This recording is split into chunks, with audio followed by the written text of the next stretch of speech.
नमस्कार दोस्तों, मेरा नाम राहुल तिवारी है और आज मैं आप लोगों को हिंदी शिक्षण की पद्य शिक्षण की पाठ्य योजना के बारे में पढ़ाऊँगा। सबसे पहले हम देख लेते हैं कि हमारी जो सामान्य जानकारी है वो हमें कैसे भरनी होती है। तो सबसे पहले हम डालते हैं दिनांक, जिस दिनांक को आप पढ़ाना है वो दिनांक डालनी है आपको। इसके बाद है विषय, जो आप विषय ले रहे हैं, जैसे हिंदी आपका विषय है तो आपको हिंदी डालना है। इसके बाद एक कक्षा, जिस कक्षा में आप पढ़ा रहे हो वो कक्षा डालनी है। इसके बाद एक कालखंड, जो आपका कालखंड हो आपको कालखंड डालना है, जैसे पहला पीरियड है, दूसरा पीरियड है, जो भी हो तो आपको वो डालना है। इसके बाद है आपका जो प्रकरण है वो प्रकरण डालना है, लेकिन प्रकरण आप ब्लैक बोर्ड पे तभी आप लिखें जब आपका प्रकरण निकल चुका हो। पहले ब्लैक बोर्ड में प्रकरण नहीं लिखना होता है। इसके बाद देखना है समयावधि, जो आपकी टोटल ड्यूरेशन है, टाइम है, वो लिखना है। जैसे 40 मिनट क्या क्लास होती है या 45 मिनट की, तो वो लिखना है। इसके बाद है विद्यालय का नाम, तो जिस विद्यालय में आपकी टीचिंग होगी आपको उस विद्यालय का नाम डालना है। इसके बाद देख लेते हैं सामान्य उद्देश्य। जो सामान्य उद्देश्य होते हैं वो हमारे हिंदी शिक्षण के उद्देश्य होते हैं। ठीक है, तो हम देख लेते हैं कि हमारे सामान्य उद्देश्य कौन कौन से हैं। विद्यार्थी कवि की भाषा शैली की विशेषता सहित बता पाएंगे। मतलब जो हमारे सामान्य उद्देश्य रहेंगे तो हम हमारे जो उद्देश्य क्या रहेंगे कि जो स्टूडेंट्स हैं या विद्यार्थी हैं वो कवि की भाषा शैली की विशेषता बता पाएंगे, है ना। दूसरा है आरोह अवरोह के साथ कविता पढ़ पाएंगे। मतलब जो आरोह अवरोह है उसके साथ बच्चे कविता पढ़ पाएंगे। इसके बाद है विद्यार्थी कविता सुनकर अर्थ ग्रहण कर पाएंगे। मतलब बच्चों को हम कविता पढ़ाएंगे और बच्चे उसका अर्थ ग्रहण कर लेंगे। इसके बाद है विद्यार्थी कविता का सास्वर पाठ कर पाएंगे। मतलब बच्चे कविता का सास्वर वाचन कर पाएंगे।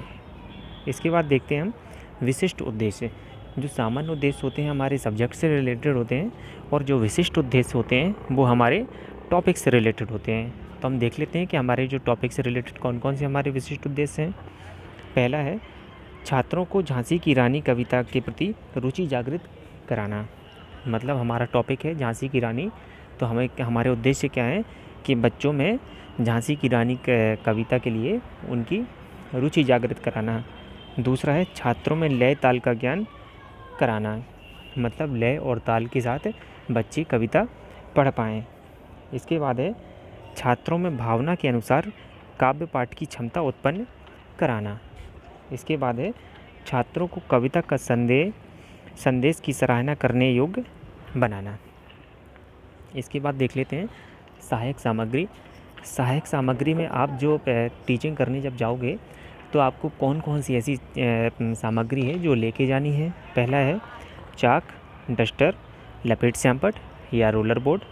इसके बाद है पोस्टर और झांसी की रानी का एक फ़ोटो। इसके बाद है पूर्व ज्ञान।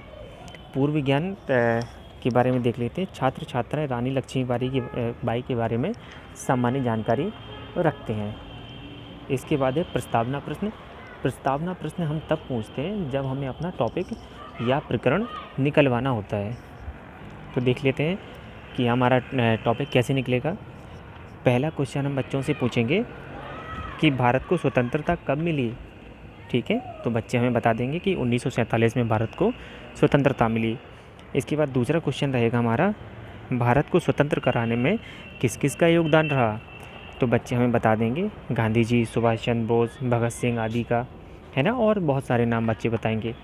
इसके बाद है भारत देश को किसने गुलाम बनाया हुआ था। तो सभी को पता है कि भारत देश को किसने बनाया था, अंग्रेज़ों ने गुलाम बनाया था। इसके बाद है 1857 की क्रांति में सबसे वीर महिला कौन थी।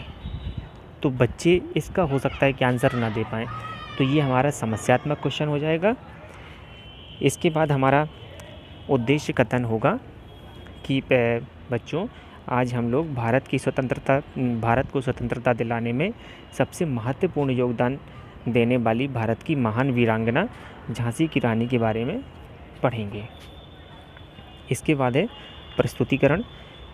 जो हमारा प्रस्तुतिकरण रहेगा वो हम देख लेते हैं। हमारा जो प्रस्तुतिकरण रहेगा वो 4 भाग में डिवाइड रहेगा। पहला शिक्षण बिंदु, दूसरा अध्यापक क्रिया, तीसरा छात्र क्रिया, चौथा श्याम पटकार।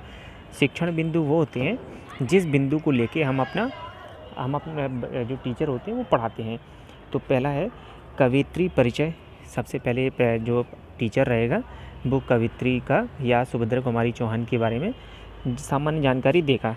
अध्यापक के द्वारा सुभद्रा कुमारी चौहान का परिचय छात्रों को दिया गया।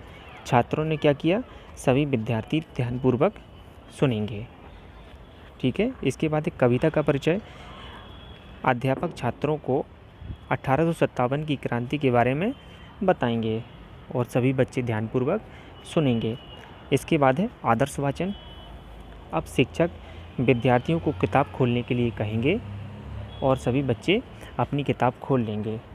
इसके बाद जो टीचर रहेंगे वो सभी बच्चों को सभी बच्चों के सामने आदर्श वाचन करेंगे और सभी बच्चे उनके सामने, टीचर के सामने अनुकरण वाचन करेंगे। इसके बाद है शब्द व्याख्या।